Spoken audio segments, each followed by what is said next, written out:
श्रीनगर में आज प्रधानमंत्री नरेंद्र मोदी ने बख्शी स्टेडियम में हजारों लोगों को संबोधित किया। किसी को भी यकीन नहीं था कि प्रधानमंत्री नरेंद्र मोदी की फैन फॉलोइंग कश्मीर में भी इतनी ज्यादा है। प्रधानमंत्री नरेंद्र मोदी के कार्यक्रम में भीड़ ना जुटे, इसको लेकर तरह तरह की धमकी भरी अफवाहें फैलाई गई थी। लेकिन आज सुबह से ही जो जोश जम्मू कश्मीर के लोगों के अंदर दिखाई दिया, उसने सिर्फ विपक्षी नेताओं को ही नहीं बल्कि सीमा पार बैठे आतंकियों के आकाओं को भी हैरान कर दिया। जिस कश्मीर को लेकर पाकिस्तान दुनिया भर में अफवाह फैलाता है, वहीं के लोगों ने आज प्रधानमंत्री नरेंद्र मोदी के कार्यक्रम में पूरे जोश के साथ शामिल होकर पाकिस्तान को करारा जवाब दिया। श्रीनगर के बख्शी स्टेडियम में मौजूद लोगों की संख्या देखकर खुद को जम्मू कश्मीर का रहनुमा नेता बताने वाले भी हैरान थे। हालांकि राजनीतिक मजबूरी थी कि वो लोगों की भीड़ देखकर इसे लोगों की मजबूरी बताकर अपनी खीज उतारते रहे।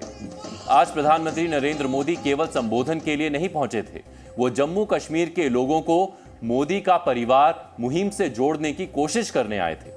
लोगों से जुड़ने के लिए ही उन्होंने जम्मू कश्मीर को 6,400 करोड़ रुपए के प्रोजेक्ट्स का तोहफा दिया। प्रधानमंत्री नरेंद्र मोदी के इस कार्यक्रम का नाम रखा गया था विकसित भारत, विकसित जम्मू कश्मीर।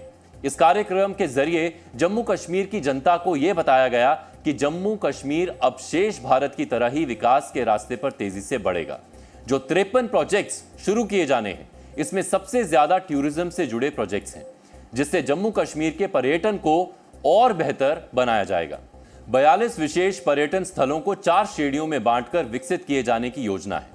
इसमें सांस्कृतिक महत्व वाले 16 पर्यटन स्थल, आध्यात्मिक महत्व वाले 11, इको टूरिज्म वाले 10 और वाइब्रेंट विलेज नाम से 5 पर्यटन स्थलों को विकसित किया जाएगा। चलो इंडिया ग्लोबल डायस्पोरा कैंपेन शुरू किया जाएगा, जिसके तहत प्रवासी भारतीयों से विदेशी मित्रों को भारत लाने के लिए प्रेरित किया जाएगा। इसके अलावा जम्मू कश्मीर के किसानों के लिए खेती के विकास से जुड़े कार्यक्रम शुरू होंगे। जम्मू कश्मीर के 2.5 लाख किसानों के स्किल डेवलपमेंट पर भी काम किया जाएगा। प्रधानमंत्री नरेंद्र मोदी ने जम्मू कश्मीर के टूरिज्म और यहां के किसानों पर खास फोकस रखा था। यही नहीं, जम्मू कश्मीर के युवा एंटरप्रेन्योर को भी उन्होंने प्रेरित किया। पीएम मोदी ने 1000 युवाओं को नौकरी के पत्र भी बांटे। इस दौरान उन्होंने कुछ युवाओं से बात भी की। उन्होंने मधुमक्खी पालन का काम करने वाले नाजिम से बात की और बाद में नाजिम ने उनके साथ सेल्फी भी ली। नाजिम जी। जी सर। किस तरफ? हाँ बताइए। जी सर। हाँ नाजिम। मेरा नाम नाजिम नजीर है। मैं पुलवामा के सांबूरा गांव का रहने वाला हूं। मेरी जर्नी स्टार्ट हुई 2018 में। मैंने अपने घर के छत पे 2 मधुमक्खी के बक्से रखे थे और मैं उस टाइम पे 10वीं जमात में पढ़ता था। मैं अक्सर स्कूल से आके छत के ऊपर जाता था और उनका केयर करता था। धीरे धीरे करके मैंने इंटरनेट पे जाके उनके बारे में पढ़ा और जब 2018 पास हुआ, 2019 में मैंने सोचा कि इन 2 बक्सों को मैं कैसे बढ़ाऊं। तो मैं सरकार के पास गया।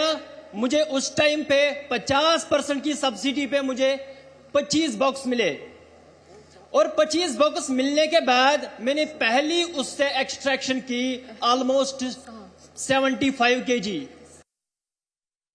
प्रधानमंत्री नरेंद्र मोदी ने अपने संबोधन से जम्मू कश्मीर के लोगों को यह बताया कि अनुच्छेद 370 उनके विकास में सबसे बड़ी बाधा थी। अपने संबोधन के दौरान उन्होंने अपने विरोधियों पर अनुच्छेद 370 के नाम पर जम्मू कश्मीर के साथ भेदभाव करने का आरोप लगाया। एक जमाना था जब देश में जो कानून लागू होते थे वो जम्मू कश्मीर में नहीं लागू हो पाते थे।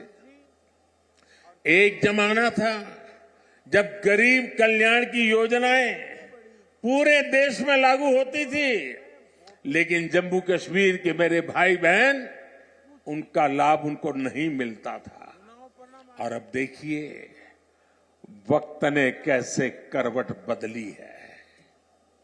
आज यहां श्रीनगर से आपके साथ ही पूरे भारत के लिए भी योजनाओं का आरंभ हुआ है। साथियों, जम्मू कश्मीर विकास की नई ऊंचाइयों को छू रहा है। क्योंकि जम्मू कश्मीर आज खुल करके सांस ले रहा है। बंदिशों से ये आजादी आर्टिकल 370 हटने के बाद आई है। दशकों तक सियासी फायदे के लिए कांग्रेस और उसके साथियों ने 370 के नाम पर जम्मू कश्मीर के लोगों को गुमराह किया, देश को गुमराह किया। आज 370 नहीं है, इसलिए जम्मू कश्मीर के युवाओं की प्रतिभा का पूरा सम्मान हो रहा है, उन्हें नए अवसर मिल रहे हैं। आज यहां सबके लिए समान अधिकार भी है, समान अवसर भी है। अब हम आपको अपनी एक रिपोर्ट दिखाने जा रहे हैं। इस रिपोर्ट में हम आपको जम्मू कश्मीर के लोगों में देश के प्रधानमंत्री को लेकर दिख रहा क्रेज दिखाएंगे, लेकिन उससे पहले हम आपको विपक्षी नेताओं के कुछ बयान सुनवाना चाहते हैं। जम्मू कश्मीर में डेमोक्रेसी कैजुअलिटी है। अगर सब कुछ ठीक है तो लोगों के हाथ चुनी हुई गवर्नमेंट बनाएं। बीजेपी वाले ही बनाएं, वो दावा करते हैं कि हम ही बना रहे हैं, बनाएं। लोगों को मौका देना चुनने का, ताकि लोगों को ब्यूरोक्रेटिक सेटअप से आज़ादी मिले। हाँ, बिल्कुल धमकी देकर जबरदस्ती लोगों को लाया जा रहा है बख्शी स्टेडियम में। पर हमारे कुछ सवाल हैं प्रधानमंत्री से। जम्मू और कश्मीर को यूटी बनाया गया, इसको पूरा राज्य का दर्जा कब वापस लौटाया जाएगा? पहला सवाल। दूसरा सवाल, जम्मू और कश्मीर विधानसभा में चुनाव कब किए जाएंगे? आप कह रहे हैं सब सिचुएशंस नॉर्मल है, सब अभी शांति और अमन वापस आ गई है, तो चुनाव क्यों नहीं कराते विधानसभा के लिए? ओमर अब्दुल्ला और महबूबा मुफ्ती ने भी ट्वीट करके इस कार्यक्रम को लेकर अपना दर्द बयान किया है। ओमर अब्दुल्ला के मुताबिक जम्मू कश्मीर के लोगों को जबरदस्ती पकड़कर रैली में बैठाया गया था, और महबूबा मुफ्ती तो यहां तक कह रही हैं कि प्रधानमंत्री नरेंद्र मोदी के दौरे को देखते हुए सरकारी कर्मचारियों को सुबह सुबह उठा दिया गया। 370 हटाए जाने को लेकर भी उनका दर्द छलक रहा था। विपक्षी नेताओं के दावों को दरकिनार करते हुए आज विकसित भारत विकसित जम्मू कश्मीर कार्यक्रम में लोगों की भीड़ जुटी हुई थी। हजारों लोग बख्शी स्टेडियम में मौजूद थे और हजारों लोग वीडियो कॉन्फ्रेंसिंग के जरिए भी प्रधानमंत्री नरेंद्र मोदी से जुड़े हुए थे। जम्मू कश्मीर के लोगों में दिख रहा ये उत्साह आपको भी हम दिखाना चाहते हैं।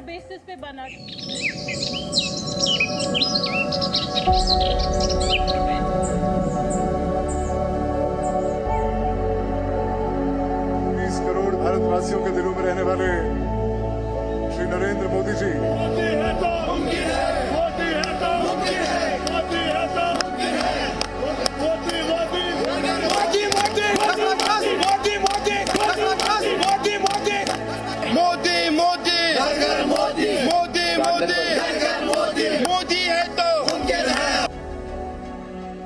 एक वुमन के लिए कितनी अच्छी है मोदी सरकार, एक महिला के लिए? जी जी, सबसे पहले तो मैं अल्हम्दुलिल्लाह कह रही हूँ कि 2014 से हमारे नरेंद्र मोदी जी आए हैं। आज तक जो भी कोई था, देखिए अब सबसे पहले ये कि पब्लिक देखेगी, कहेगी कि ये पार्टी वर्कर है या कुछ ऐसा कुछ नहीं है। मैं आम आदमी, आम पब्लिक की तरह हूँ। तो हम बहुत अच्छा, सब कुछ अच्छा किया है, कुछ ऐसा गलत नहीं किया है। सबसे पहले आप देख लीजिए, कश्मीर 6-6 महीनों के लिए, 1-1 साल के लिए बंद होता था। आप देख लीजिए आज वो कश्मीर बंद होता है, बिल्कुल नहीं होता है। बच्चे छोटे छोटे बिल्कुल नहीं जानते थे कि कश्मीर का फ्लैग, इंडिया का फ्लैग कौन सा है। आज आप देख लीजिए कि रात को जब निकलते हैं ना बाहर, हर एक पोल के ऊपर वो 3 कलर होते हैं और बच्चे सब पहचान गए कि इंडिया का नक्शा कौन सा, इंडिया का हमारा फ्लैग कौन सा है। और हर किसी के ज़बान पे था आज़ादी, कोई ऐसा नहीं है। अब हम खुश हैं, अब हमारे मुसलमान खुश हैं।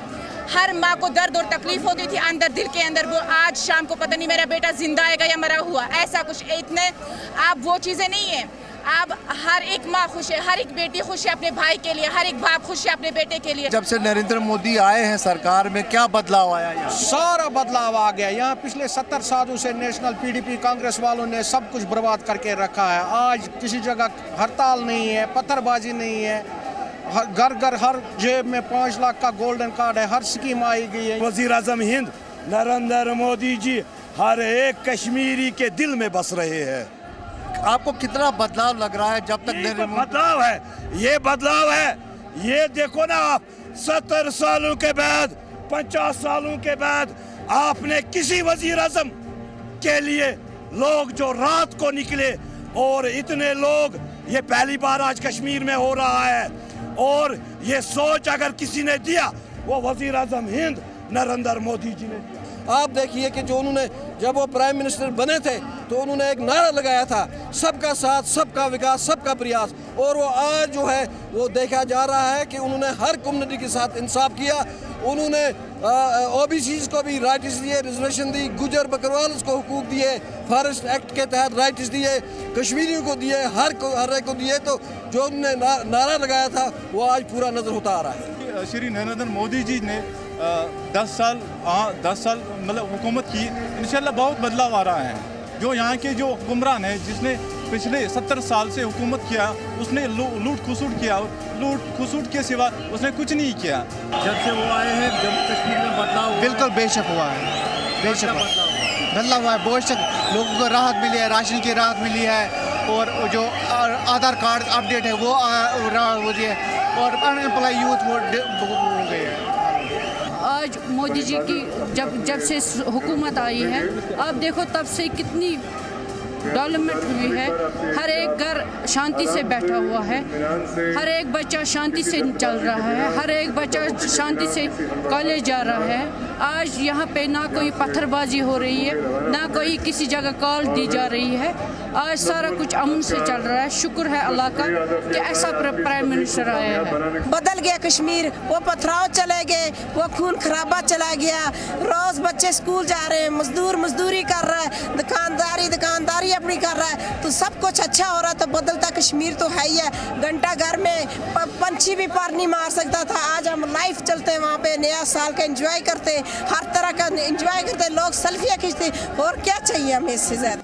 जो आने वाली समय है, हम ये कोशिश कर रहे हैं कि जो आम जनता है उनको सहूलियत मिल जाएगी, हर चीज़ को यहाँ पर ठीक हो रहा है, और हमें इस चीज़ की बड़ी बड़ी खुशी है। दरअसल जम्मू कश्मीर में पिछले 10 वर्षों में बहुत कुछ बदला है। अगस्त 2019 के बाद से हालात में तेजी से सुधार हुआ है। अनुच्छेद 370 हटना और सुरक्षा बलों की सख्ती ने जम्मू कश्मीर को पहले के शासन के मुकाबले ज्यादा शांत और सुरक्षित बनाया है। इसी बात को केंद्र की मोदी सरकार अपनी उपलब्धि के तौर पर पेश करती है। बहुत से लोग इस बात से इत्तेफाक नहीं रखते। उनके मुताबिक जम्मू कश्मीर में बहुत ज्यादा बदलाव नहीं आया है। जम्मू कश्मीर के बदलाव को हम कुछ खास पैमानों पर जांच सकते हैं। इसमें सबसे मुख्य है आतंकी घटनाएं और उसमें होने वाली मौतों की संख्या। इसके अलावा पत्थरबाजी की घटनाएं। जम्मू कश्मीर की अशांति की वजह यही दो कारण हैं। हम आपको यूपीए और एनडीए कार्यकाल में हुई आतंकी घटनाओं और उनमें हुई मौतों का आंकड़ा दिखाना चाहते हैं। यूपीए कार्यकाल, जिसे हम वर्ष 2004 से 2013 तक मान लेते हैं, इस दौरान जम्मू कश्मीर में करीब 4117 आतंकी वारदातें हुई। इन आतंकी वारदात में 2661 लोगों की मौत हुई है। मरने वालों में सुरक्षा बलों के जवान और आम नागरिक शामिल हैं। इसी तरह से अगर हम एनडीए शासन की बात करें, यानी वर्ष 2014 से 2024 तक का आंकड़ा देखें, तो 1313 आतंकी घटनाएं हुई हैं, जिसमें 954 लोगों की मौत हुई है, जिसमें आम नागरिक और सुरक्षा जवान शामिल हैं। देखा जाए तो यूपीए के मुकाबले एनडीए के शासनकाल में आतंकी घटनाएं कम हुई हैं और इनमें मारे जाने वाले लोगों की संख्या भी कम है। जहां तक पत्थरबाजी की बात है, तो 2019 के बाद से पत्थरबाजी की घटनाएं लगातार कम हुई हैं। वर्ष 2019 में पत्थरबाजी की 1999 घटनाएं हुई थी, लेकिन आपको इस बात से हैरानी होगी कि वर्ष 2020 में पत्थरबाजी की मात्र 255 घटनाएं हुई थी। यही नहीं, वर्ष 2021 में पत्थरबाजी की केवल 10 घटनाएं हुई। 2022 में केवल 5 घटनाएं हुई। 2023 में तो पत्थरबाजी की एक भी घटना नहीं हुई। क्या कश्मीर को लेकर ऐसी बात सोची जा सकती थी? अगर बदलाव की बात करें तो इसकी सच्चाई जम्मू कश्मीर के वो लोग ही बता सकते हैं जिन्होंने आतंक का वो दौर भी देखा और बदलाव का ये दौर भी देख रहे हैं। Zee News.